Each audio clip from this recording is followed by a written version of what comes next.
Reckless stunts are often done for thrill, fame, or money, but sometimes they go horribly wrong. In this video, we'll look at 5 real stories of people who pushed their limits too far and lost their lives because of it. These aren't just accidents. These are disturbing deaths that show how one wrong move can lead to something you can't take back.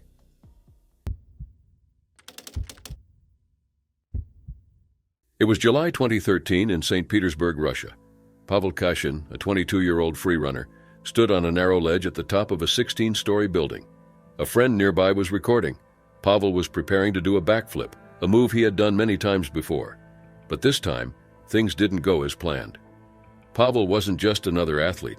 He was one of the most well-known parkour artists in Russia and was respected around the world. He had a reputation for pushing physical limits. His jumps and flips were intense, and his control over his body was something many looked up to. There are still videos online showing him leaping between rooftops, flipping over obstacles, and moving through tight spaces with ease. To people outside the sport, his stunts might have looked dangerous, but those who practiced parkour understood that what he did took focus, strength, and years of training. That's why what happened that day shocked so many. As Pavel stood on the edge of the rooftop, he prepared for the move. The goal was to backflip and land right back on the same ledge, just a few feet wide, with no ropes or safety gear. His friend had the camera ready. A photo was taken at the exact moment Pavel was midair during the flip.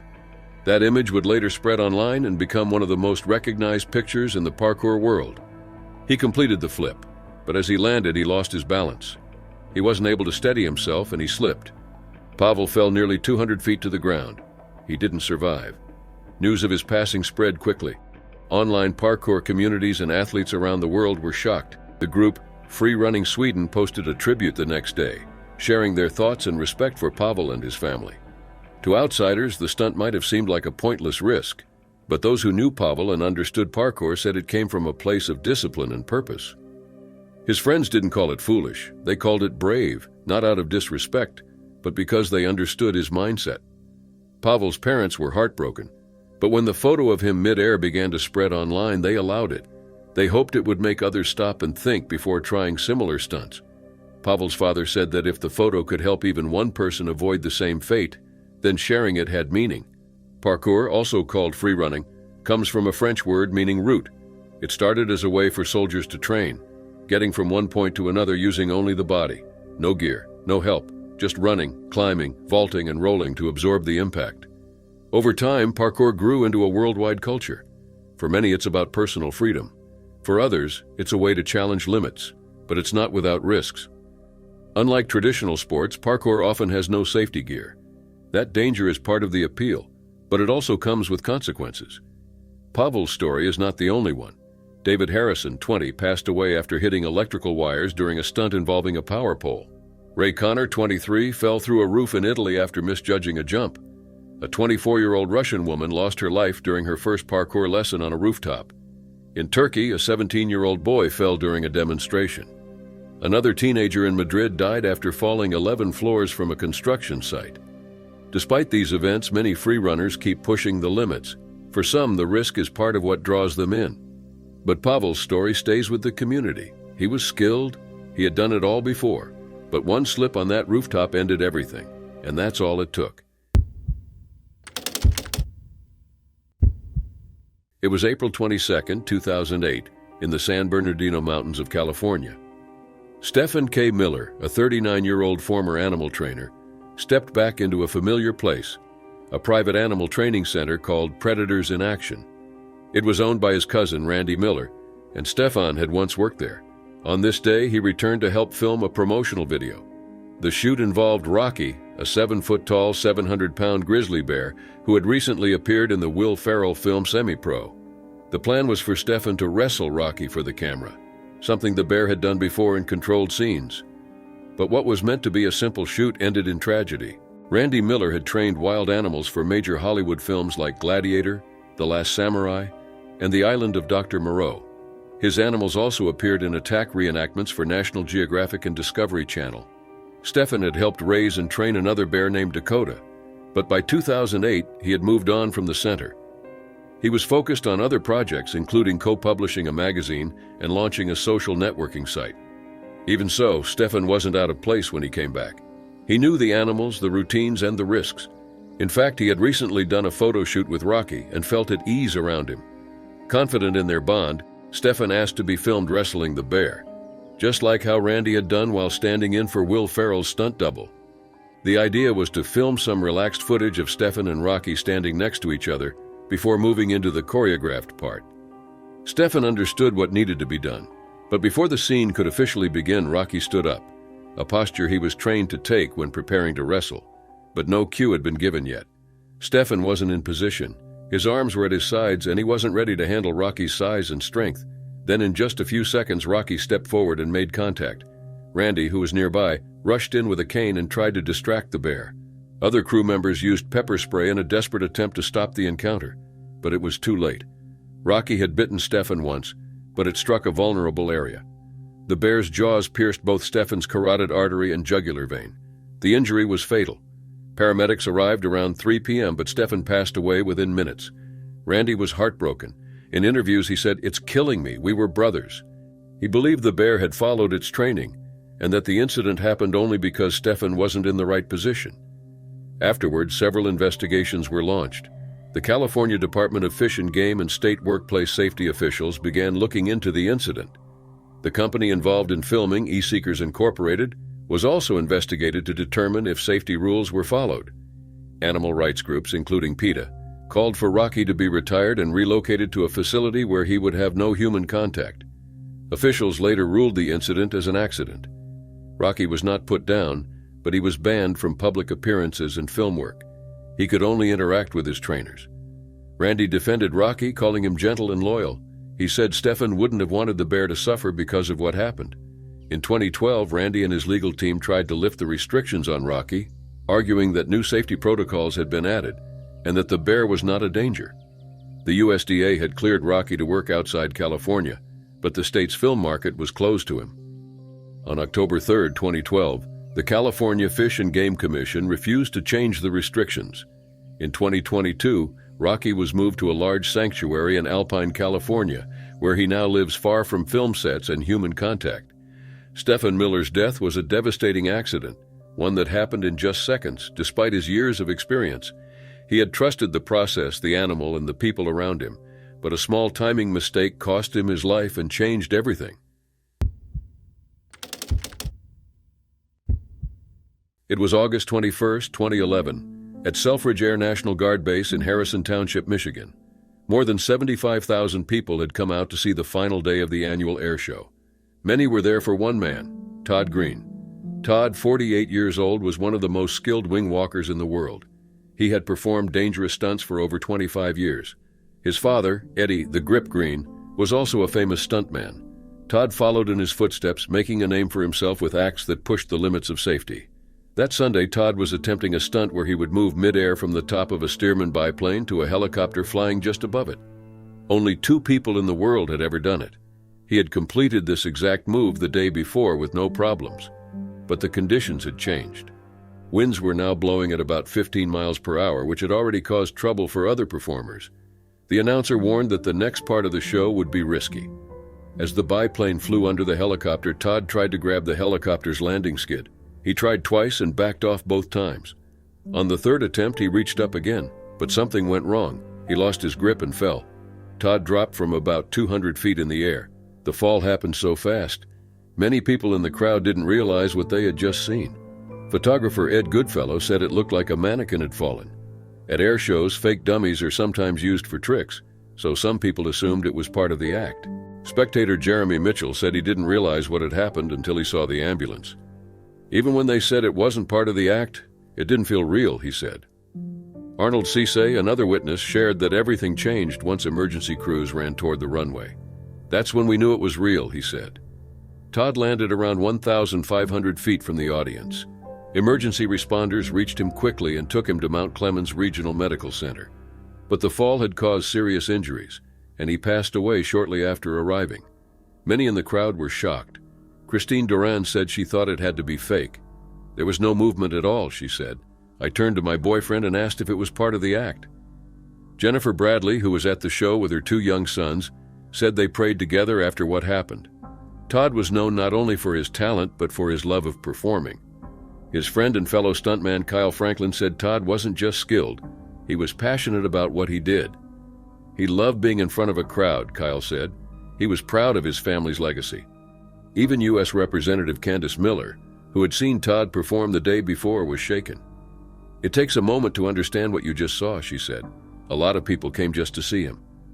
Some later questioned why Todd hadn't worn a parachute, but experts explained that from just 200 feet, there wouldn't have been enough time for it to open and slow him down. An investigation was launched by the Selfridge Air National Guard Base, the Federal Aviation Administration, and the National Transportation Safety Board. They wanted to understand what went wrong and how to prevent something like this in the future. Sadly, Todd wasn't the only performer lost that weekend. In Kansas City, pilot Brian Jensen died when his plane crashed during a stunt. In the UK, Red Arrow's pilot Lieutenant John Egging also lost his life in a crash after an air show. The stunt community is very close.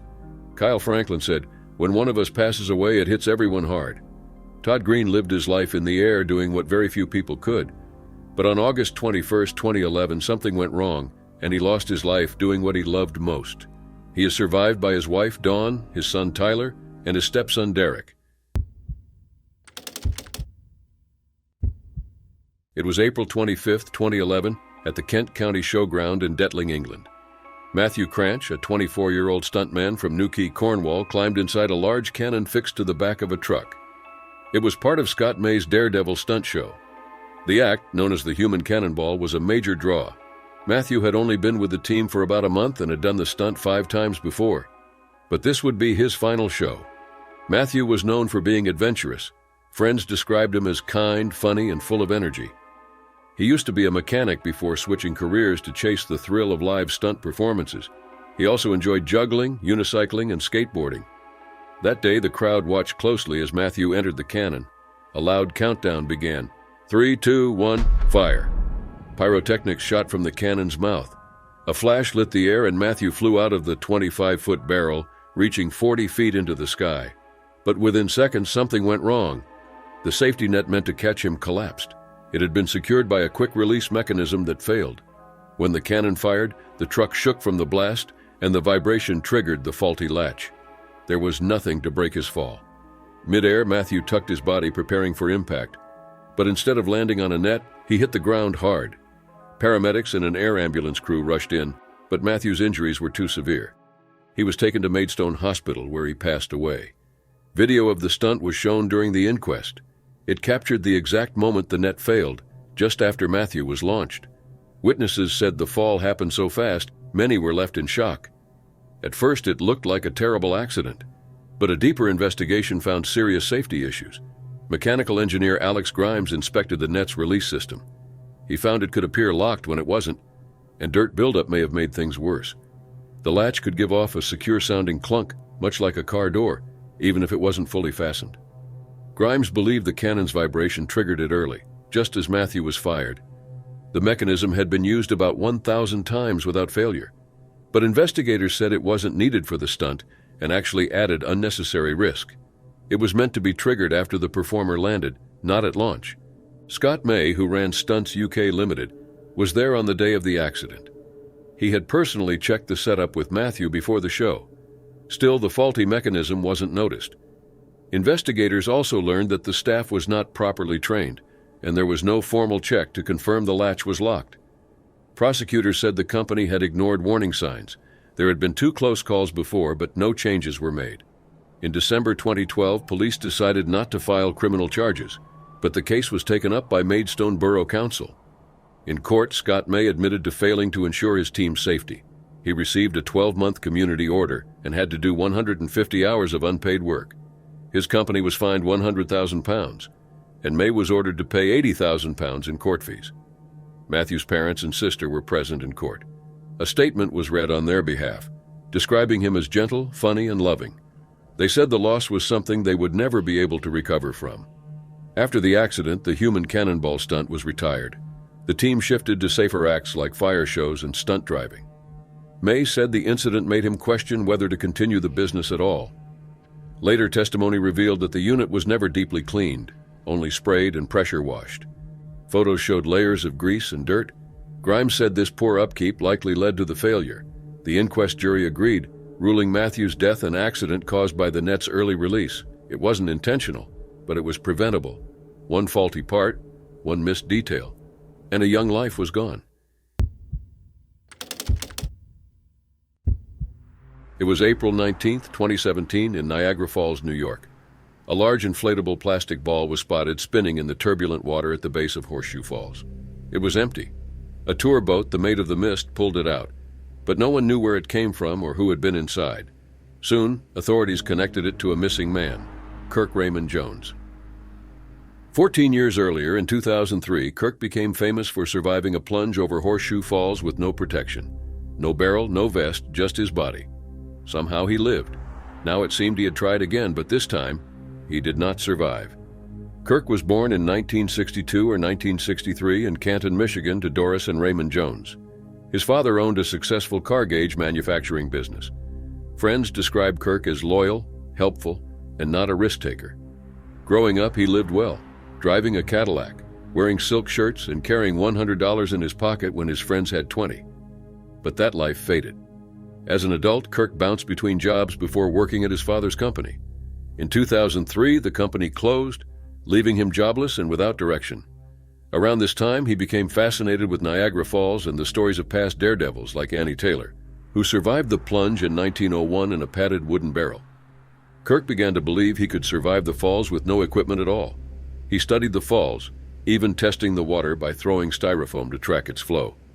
In October 2003, with just $300 wired from his parents, he decided to try.